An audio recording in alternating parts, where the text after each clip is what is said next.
Doctor Mohammad Yunus নির্বাচনের আগে তিনি বলেছেন যে তরুণরা একটি নতুন দল গঠন করেছে, তাদের ভেতর থেকে এমপি হবে, মন্ত্রী হবে।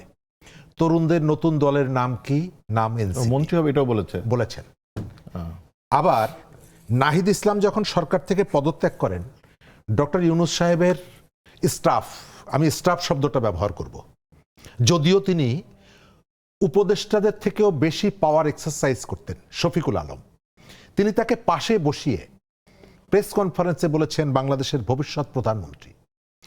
ডক্টর মোহাম্মদ ইউনূস যদি নিরপেক্ষ সরকার হতেন, ওই দিনই শফিকুল আলমের চাকরি চলে যাওয়ার কথা। এই কারণেই চলে যাওয়া উচিত যে এই ধরনের স্পর্শকাতর একটা সময়ে, যখন জাতির প্রত্যাশাটা হচ্ছে যে একটা ফ্রি, ফেয়ার, ক্রেডিবল ইলেকশন, তখন সরকারের অংশ তাদের পক্ষ থেকে একটা রাজনৈতিক দলের প্রধানকে বলা হচ্ছে ভবিষ্যতের প্রধানমন্ত্রী।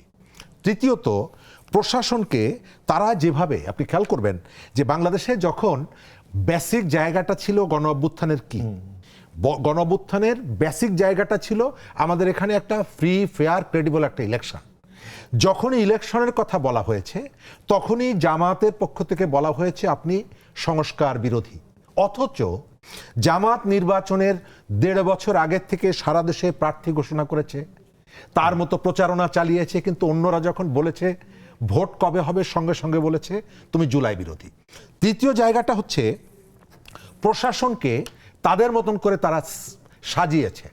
জামাতের মহাসচিব যেদিন বললেন যে লটারির ভিত্তিতে ডিসিএসপি নিয়োগ দিতে হবে, তার ঠিক 2 দিন পর সরকার কিন্তু লটারির ভিত্তিতে ডিসিএসপি নিয়োগ দিল।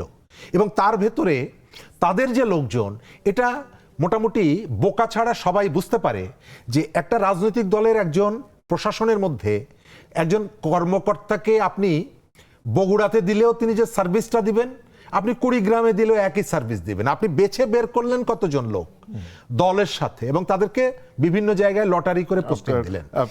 এই ধরনের আরো আমি অন্তত 10টা পরিষ্কার আমি বুঝতে পারছি যে আপনি বেশ প্রস্তুতি নিয়ে এরকম একটি বক্তব্য হাজির করেছেন।